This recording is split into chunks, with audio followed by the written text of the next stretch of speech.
Hello everyone! Welcome po muli sa aking channel na Simple Bakes. Gagawa tayo ngayon ng nauuso tuwing bare months, ang tikoy. Pero hindi lang to basta tikoy, gagawa tayo ng 3 flavor na sigurado magugustuhan ninyo at patok na pangnegosyo. Start na po tayo! Sa recipe po na ito, gumamit ako ng isang pack, 500 grams ng glutinous rice flour. Kung gusto nyo po ng malambot, pwede pong puro gaya ng ginamit ko. Or kung gusto nyo naman po ng medyo matigas yung tikoy, pwede nyo pong palitan ng 1 cup ng rice flour yung ating glutinous flour. Mix lang po sila hanggang matunaw at wala ng mga buo-buo.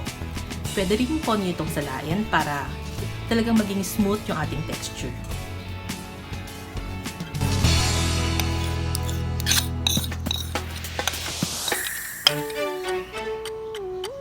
Divide lang po yung mixture natin sa 3 parts dahil 3 flavor yung gagawin nating tikoy.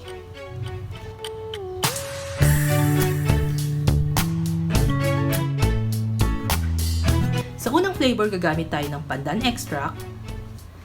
Nasa sa inyo lang po kung gaano kadami yung gusto nyo. Ang ginamit ko is at least, I think mga 1/2 teaspoon or 3 to 5 grams.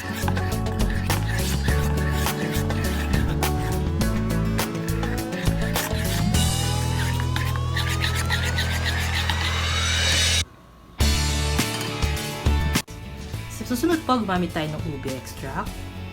Ganun din po yung dami. Depende po sa inyo kung gano'ng dami na gusto niyo.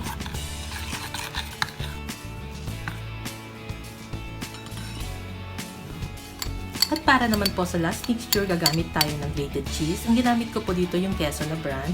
1/4 po nun. At naglagay din po ako ng 1 drop ng gel na yellow food color.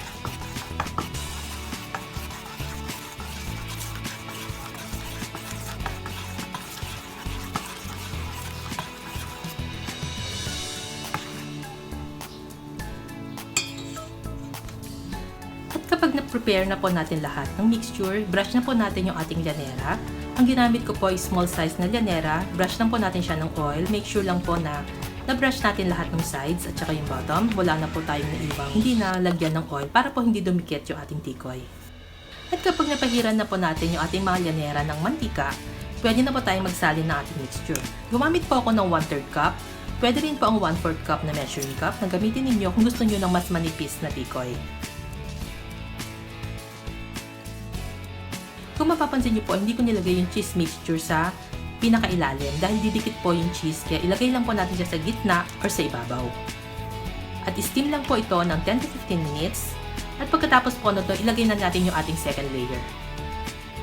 At steam ulit ito ng 10 to 15 minutes hanggang po makuha natin yung hanggang third layer.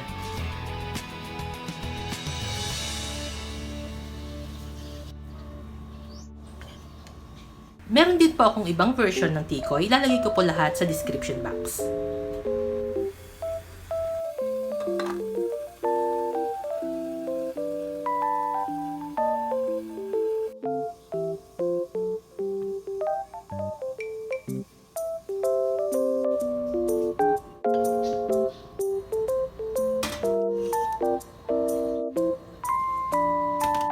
At pwede rin po yung version na ito na ilalagay nyo na lahat sa isang lanera at i-steam nyo siya ng 35 minutes.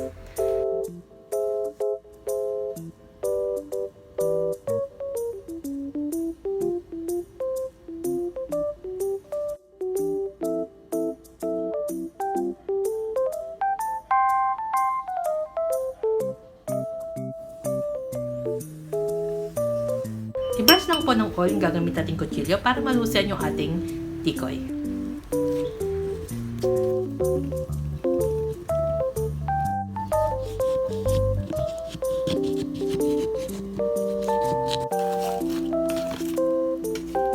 Binalot ko rin po ng cling wrap yung tray. Then, nilagyan ko rin po ng konting oil para sigurado talaga na hindi didikit yung tikoy.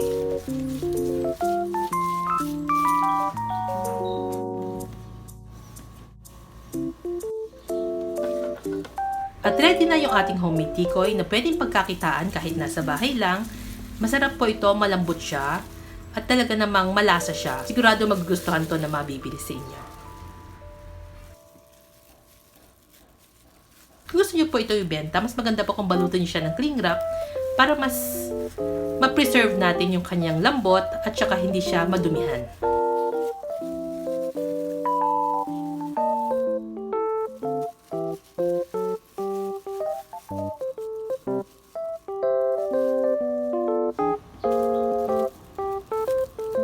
Ito na po, gawa na po yung ating homemade tikoy na pwedeng pang negosyo, pang merienda, or kahit pang breakfast.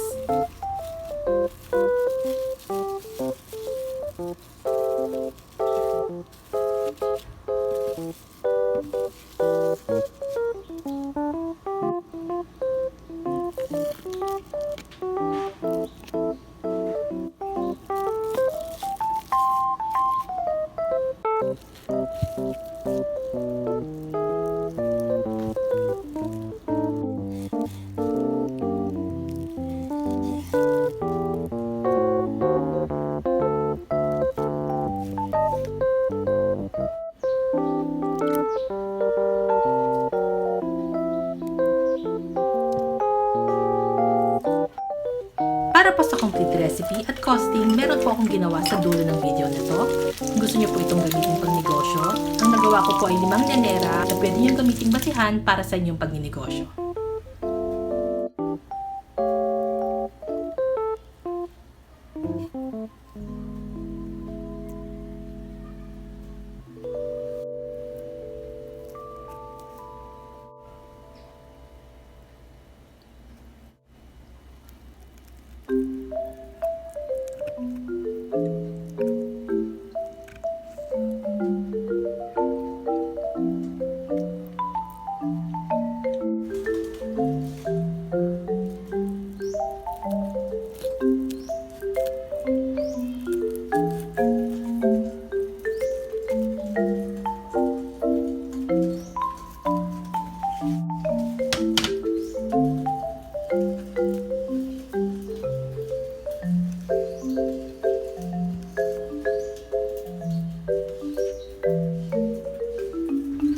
Muli po ay nagpapasalamat ako sa inyong suporta at kung kayo naman po ay bago lang sa aking channel at hindi pa nakasubscribe, click lang po ang subscribe button, itap ang notification bell para lagi kayong notified sa ating bagong video.